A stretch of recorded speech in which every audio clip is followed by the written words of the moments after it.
ধন্যবাদ ফাহমিদা, মুস্তাফিজকেও ধন্যবাদ। As usual সিপিডির dialogue আমি মনে করি বাংলাদেশের অর্থনৈতিক আলোচনা পর্যালোচনায় সিপিডি ডায়ালগ সবসময় একটা ইম্পর্টেন্ট রোল প্লে করে। And I'm always happy to be there. Thank you very much for inviting me.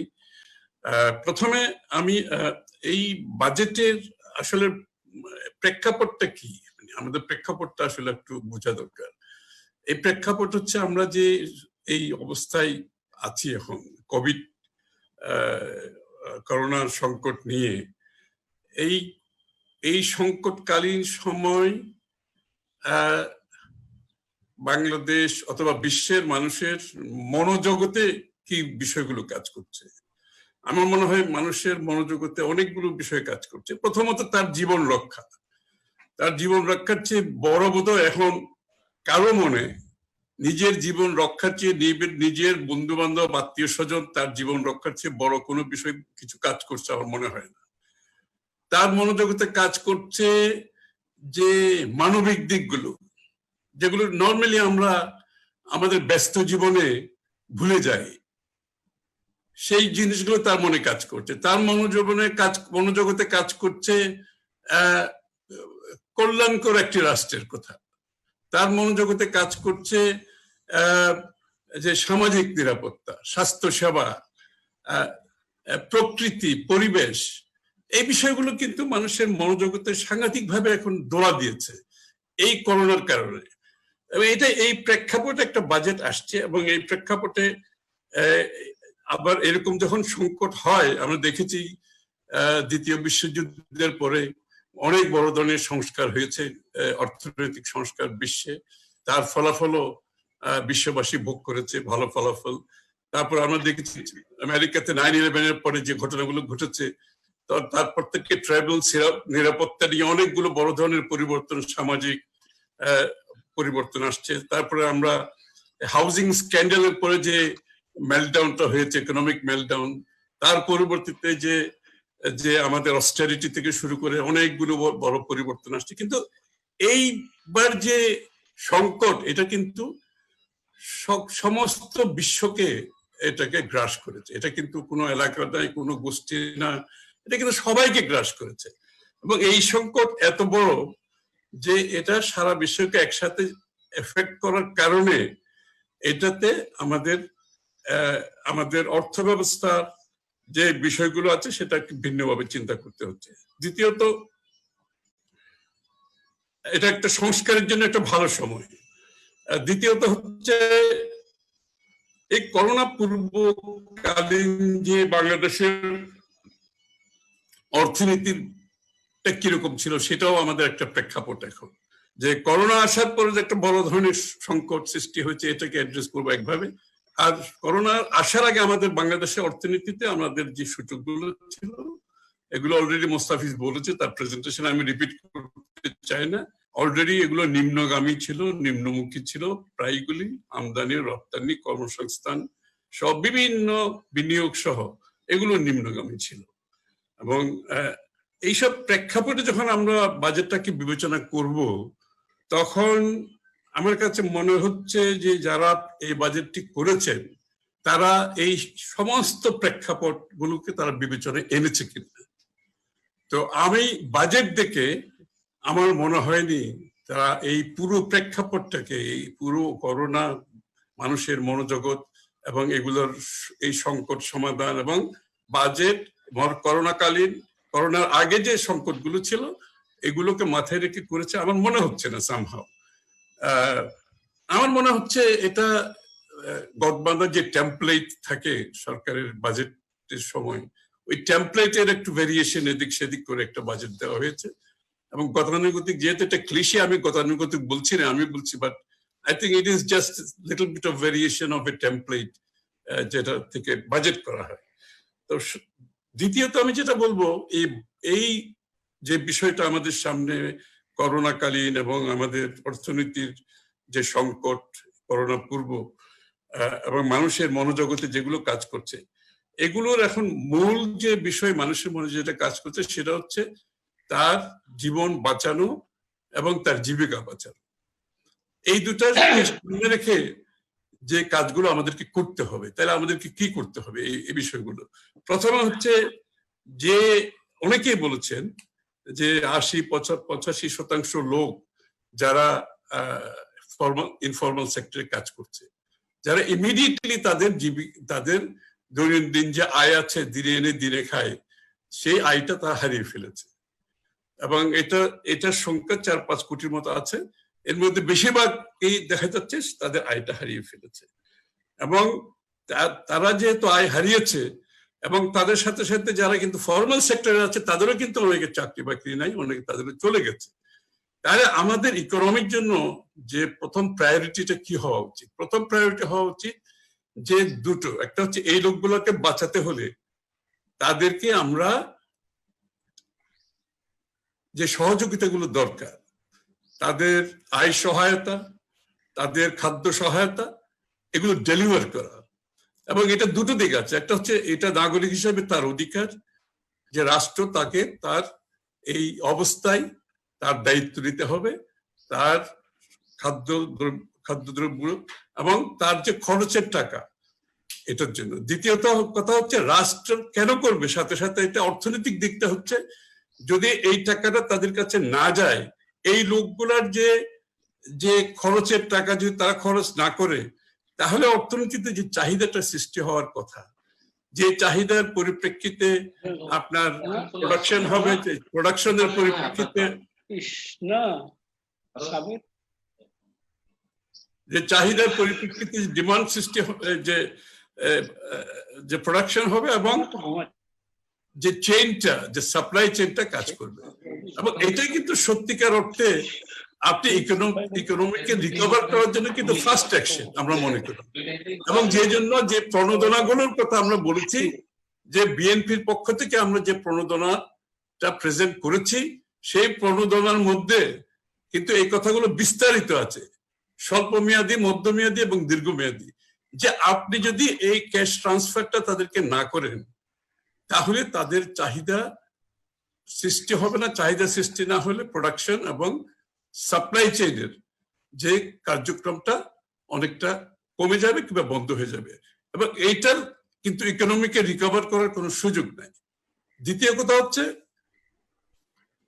এই সাপ্লাই, এইখানে যারা আছে তার মধ্যে যারা আমি বলেছি যে ৪-৫ কোটি যারা ইনফর্মাল সেক্টরে আছে, এর মধ্যে আছে ফর্মাল সেক্টরের লোকজনের চাকরি নেই, এর মধ্যে আবার বিদেশ থেকে যারা ফিরে আসছে তাদের ব্যাপারে সিদ্ধান্ত দিতে হবে। এবং যারা ফিরে আসছে, আমি মনে করি একজন বক্তা বলেছে আগে যে বিদেশ থেকে যারা আসছে তাদের একটা স্টক টেকিং করা দরকার। এই লোকগুলো কার কোথায় কি স্কিল গুলো আছে, স্টক টেকিং এর মাধ্যমে স্কিল গুলো জাজ করে এদেরকে আপস্কিলিং অথবা রিস্কিলিং করে রিওরিয়েন্টেশনের মাধ্যমে এরা যাতে আগামী দিনে ব্যবসা করুক, কাজ করুক, চাকরি করুক, পেশাতে যাক, যেখানে যাক, এই কাজটা আমাদেরকে ইমিডিয়েটলি করতে হবে। কিন্তু সবচেয়ে বড় কথা হচ্ছে তাদের জীবন বাঁচানোর জন্য যে স্বাস্থ্য খাতে যে বাজেটটা দেওয়া হয়েছে সেটা এত কম যে এই প্রেক্ষাপটে আমি যেটা আগে শুরুতে বলেছি, মানুষের মনে এই মুহূর্তে তার জীবন বাঁচানোর চেয়ে জীবন রক্ষা করার চেয়ে বড় কিছু নাই। তো স্বাভাবিকভাবে এই বাজেটের প্রথম প্রাধান্য হওয়া উচিত ছিল স্বাস্থ্য খাতে অন্তত বিশ্ব স্বাস্থ্য সংস্থার যে নির্দেশিত যে রিকমেন্ডেশনে, এবং যে কোনো অর্থনীতিতে আজকাল জিডিপির ৫% স্বাস্থ্য খাতে। এই জন্যই বলা হয় স্বাস্থ্য খাত শুধু মানুষের জীবন রক্ষা নয়, স্বাস্থ্য সুরক্ষার মাধ্যমে আপনি যে মানব সম্পদ উন্নয়ন করছেন, স্বাস্থ্য শিক্ষা হচ্ছে একেবারে প্রাইমারি রিকোয়ারমেন্ট এখানে। সুতরাং স্বাস্থ্য শিক্ষা এই দুই জায়গায় আপনার বিনিয়োগ শুধুমাত্র বিনিয়োগ নয়, এটার মাধ্যমে যে আপনি যে হিউম্যান ডেভেলপমেন্ট, মানব সম্পদ যেটা সৃষ্টি করছেন, এটা কিন্তু ইকোনমিতে কন্ট্রিবিউট করবে।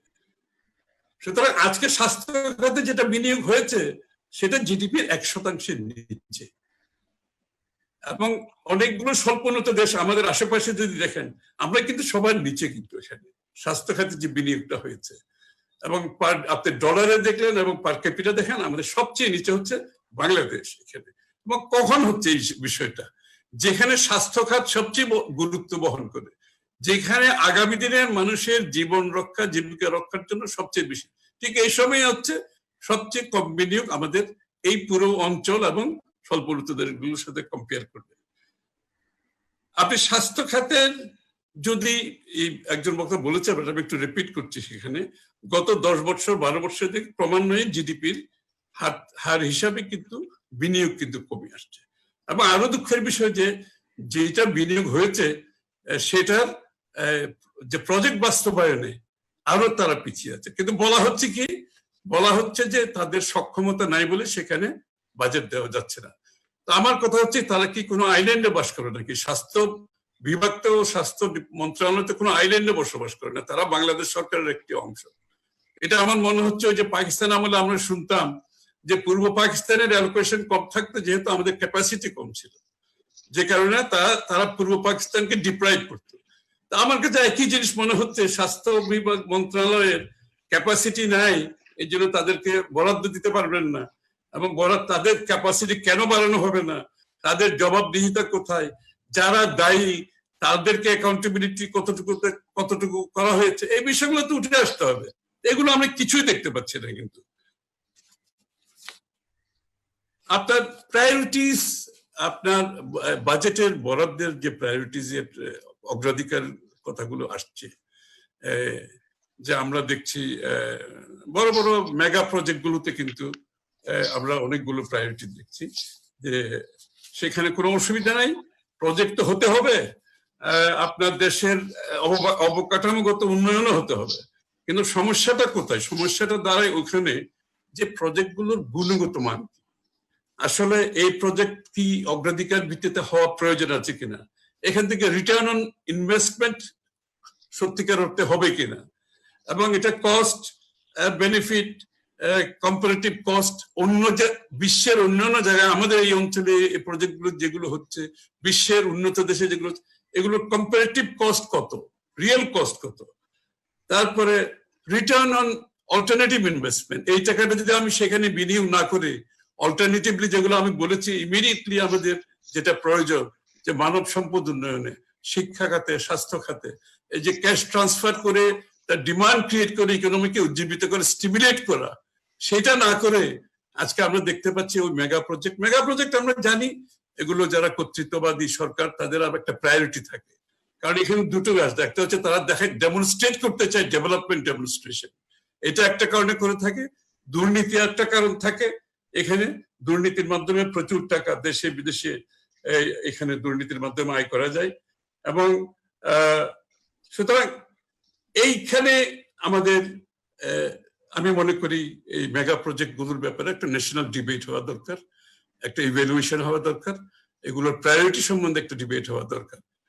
এগুলো অনেকগুলো প্রশ্নবিদ্ধ, 3 গুণ 4 গুণ এক একটা প্রজেক্ট আমরা দেখতে পাচ্ছি, রিয়েল প্রজেক্টের সত্যিকার যেটা রিয়েল কস্ট তার থেকে 3-4 গুণ। এবং স্বাস্থ্য ব্যবস্থায় কিন্তু সেটা রিফ্লেক্ট করেছে, আমরা দেখেছি এক একটা পর্দায় কিনতে কত লাগছে, এক একটা ইকুইপমেন্ট 3 গুণ 4 গুণ দিয়ে কিনেছে, এটা কিন্তু অ্যাক্রস দ্য বোর্ড, এটা কিন্তু স্বাস্থ্য মন্ত্রণালয়ের মধ্যে সীমিত কিছু নেই।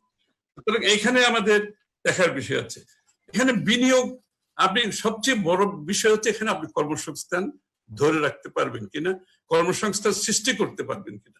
এখানে আবারও মানব সম্পদ উন্নয়নের বিষয়গুলো আছে, কিন্তু কর্মসংস্থানের জন্য যে বিনিয়োগের যে প্রয়োজন, এখানে আমি দেখতে পাচ্ছি বিনিয়োগের জন্য যে স্ট্যাটিস্টিক্স দেওয়া হয়েছে যে 28% হবে ইত্যাদি ইত্যাদি, হতেই পারে সেটা স্ট্যাটিস্টিক্স, আমি তো আগেই বলেছি এই বাজেটের সাথে বর্তমান প্রেক্ষাপটে কোনো সামঞ্জস্য নাই। কিন্তু বিনিয়োগ যদি আপনাকে যদি 32, 33, 34% করতে হয়, যেটার সাথে এই প্রবৃদ্ধির একটা সামঞ্জস্যতা আছে, তাহলে আমরা যদি ট্রেডিশনালি গত 10 বছরে দেখি সেটা 22-23% ক্রস করতে পারি না।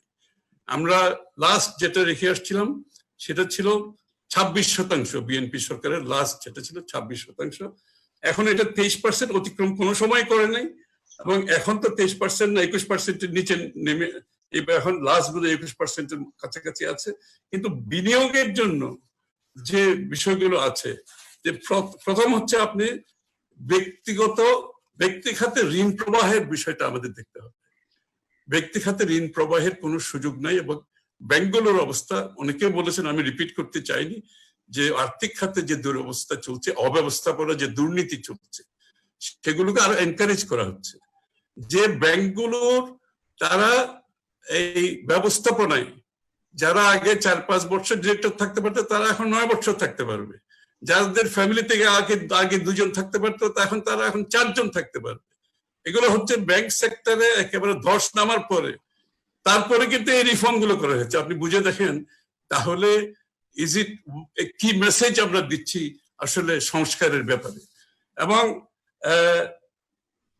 ইয়ের জন্য আপনার বিনিয়োগের জন্য ঋণ প্রবাহ যেটা আমি বললাম সেটা খুবই খারাপ অবস্থায় আছে, কারণ ব্যাংকের টাকা সরকার নিয়ে যাচ্ছে, সরকার ঋণ নির্ভর এত বেশি হয়ে যাচ্ছে। অনেক বক্তারা বলেছেন, আমি এগুলো রিপিট করতে চাই, এত বেশি ঋণ নির্ভর হচ্ছে যে আগামী দিনে সত্যিকার অর্থে বাংলাদেশের অর্থনীতি ম্যাক্রো ইকোনমিক স্টেবিলিটি কোথায় গিয়ে দাঁড়াবে, এটা কিন্তু একটা বড় প্রশ্ন আজকে। এবং বিনিয়োগের জন্য যে ইজ অফ ডুইং বিজনেস, আজকে বাংলাদেশ একেবারে তলানিতে, বিশ্বের যে ইজ অফ ডুইং বিজনেস একেবারে তলানিতে যে রেটিং এর মধ্যে। তারপর আসেন the culture of rent seeking and corruption. ব্যবসাতে এই যে মেট্রোপলিটন চেম্বারের প্রেসিডেন্ট নেহাত বলে গেছে এবং মনসুর ভাই বলেছেন যে আসলে এই যে ব্যবসাতে যে রেন্ট সিকিং এর কালচার শুরু হয়েছে, আপনার করাপশন মাধ্যমে যে ব্যবসা বাণিজ্য চলছে, যে টাকা পাচার চলছে ইত্যাদি ইত্যাদি, এখানে কিন্তু সাধারণ বিনিয়োগকারীদের আপনি পাবেন না, সেটা দেশি হোক বিদেশি হোক, তাদেরকে কিন্তু আপনারা পাবেন না। তারা কিন্তু এই পরিবেশ থেকে দূরে থাকছে। যেভাবে শেয়ার বাজারের কথা আমি বলতে পারি, কেন শেয়ার বাজারের আজকে এই অবস্থা? শেয়ার বাজার হওয়ার কথা ছিল একটা ফান্ডামেন্টালের উপরে বিনিয়োগকারীরা বিনিয়োগ করবে, তারা ডিভিডেন্ড পাবে, দেশের সাধারণ মানুষ বিনিয়োগ করার একটা সুযোগ পাবে, এবং যাদের মূলধন আহরণ করার দরকার বিনিয়োগের জন্য তারা মূলধন আহরণ করবে। কিন্তু আজকে কি হচ্ছে? এটা তো একটা ক্যাসিনোতে পরিণত হয়েছে, এটা তো স্টক মার্কেট বলা যাবে না। এবং এইটা তো ক্যাসিনোতে পরিণত হচ্ছে এই কারণে যে এখানে যে যারা এবং নিয়ন্ত্রণ করে সেখানে কোনো আজকে কোনো প্রফেশনালিজম আমরা দেখতে পাচ্ছি না, নলেজ বেসড কোনো কার্যক্রম আমরা দেখতে পাচ্ছি না, নো প্রফেশনালিজম। এবং মূলত দলীয়করণের মাধ্যমে কিছু লোক এটাকে নিয়ন্ত্রণ করছে শেয়ার বাজারটাকে। এবং এই জন্য শেয়ার বাজারে আজকে এই ইদানিং কালে দেখেন দুটো, এই বাজেটে যেটা দেওয়া হয়েছে যে লিস্টেড এন্ড আনলিস্টেডের মধ্যে যে ব্যবধান, এটাও কিন্তু সিগন্যাল। কিন্তু যারা ভালো কোম্পানি শেয়ার বাজারে আসতে চাইবে তার ওই ডিফারেন্সটা যদি তারা না দেখে, ওইটা হচ্ছে রং সিগন্যাল, যে অর্থাৎ এখানে লিস্টেড এবং আনলিস্টেড কোম্পানির কোনো রকমের ডিস্টিংগুইশ করা হয় নাই, কোনো রকমের ব্যবধান নাই। তারপর দেখেন আপনি এই যে কালো টাকা সাদা করার ব্যাপারে যে ইনসেন্টিভ গুলো দেওয়া হয়েছে, আপনি 10% কর দিয়ে ক্যাশ টাকাকে আপনি সাদা করতে পারবেন, ইউর ওকে। আবার 10% আপনি স্টক মার্কেটে বিনিয়োগ করে আবার 3 বছরের লক ইন পিরিয়ডে থেকে তাও আপনি সাদা করতে পারবেন। এখন কোন মানুষের মাথা নষ্ট হয়ে গেছে, সে যেখানে 10% কর দিয়ে ক্যাশ টাকাকে সাদা করতে পারছে, বৈধ করতে পারছে, সে কেন স্টক মার্কেটে 3 বছরের লক ইনে থেকে তার টাকাটা সাদা করতে যাবে?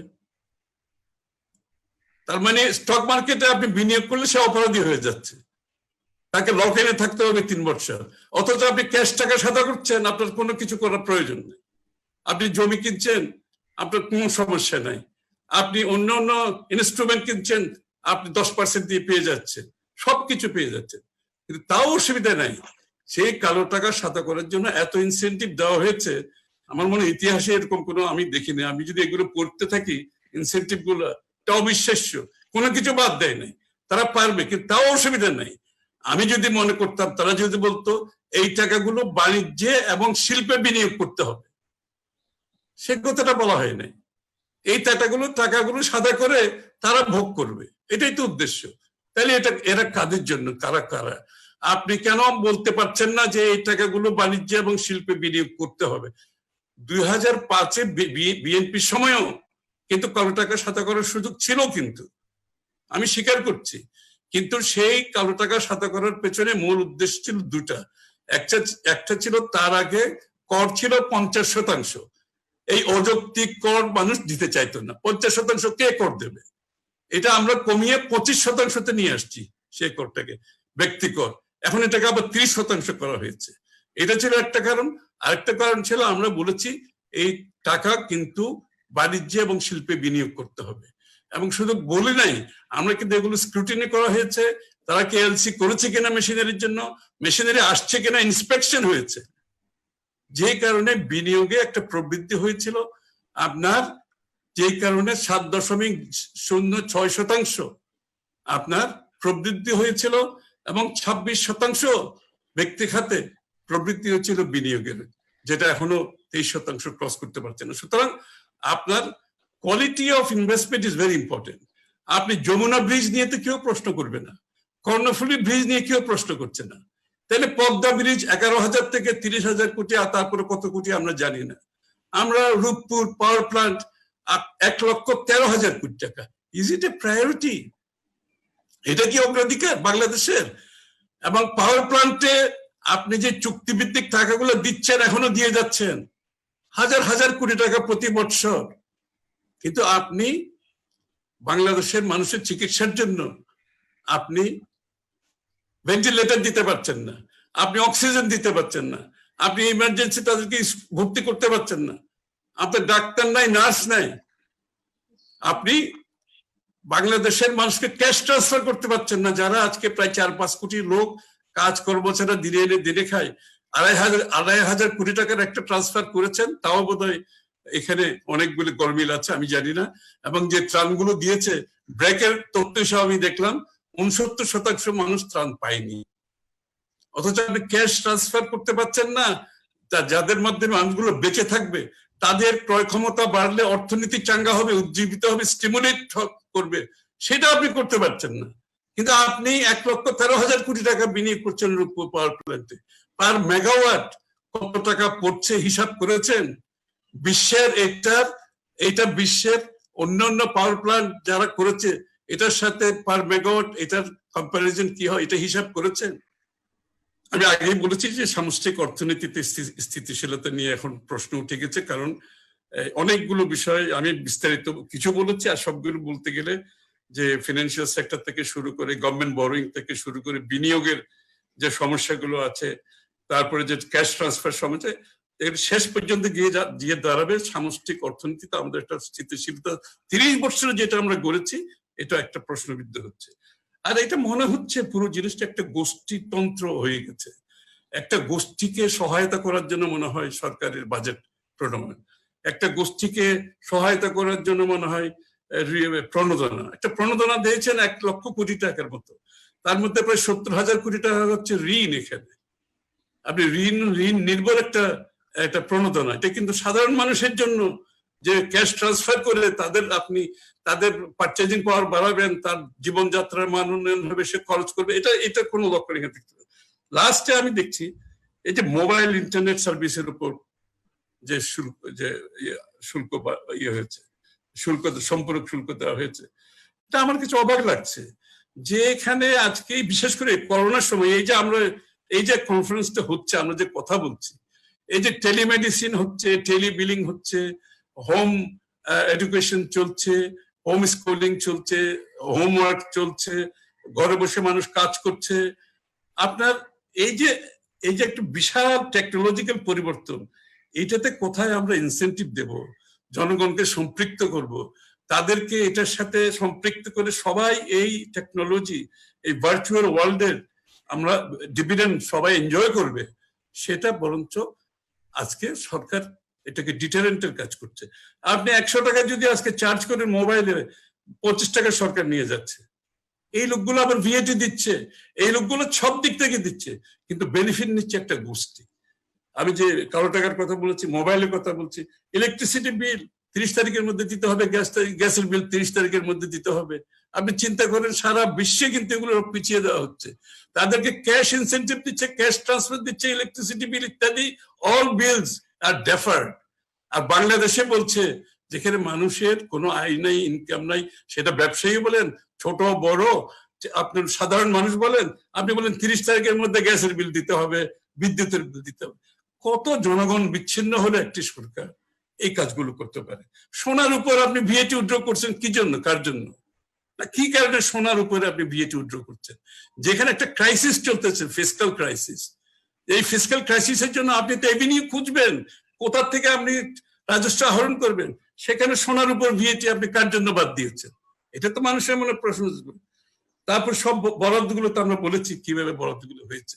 সবশেষে আমি যেটা বলছি, আমি শেষ করছি ফাবিদা, সেটা হচ্ছে এই প্রেক্ষাপটে যে করোনা পরবর্তী প্রেক্ষাপটে মানুষের মনোজগতে যে জিনিসগুলো কাজ করছে, আমরা ঠিক মানুষের মানবিক দিক, কল্যাণকর রাষ্ট্র, এই স্বাস্থ্য খাত, শিক্ষা খাত, আপনি সামাজিক নিরাপত্তা, এগুলোর প্রায়োরিটি সবকিছু নিয়ে আমরা যেটা ভেবেছিলাম সেটা আমরা এখানে পাইনি।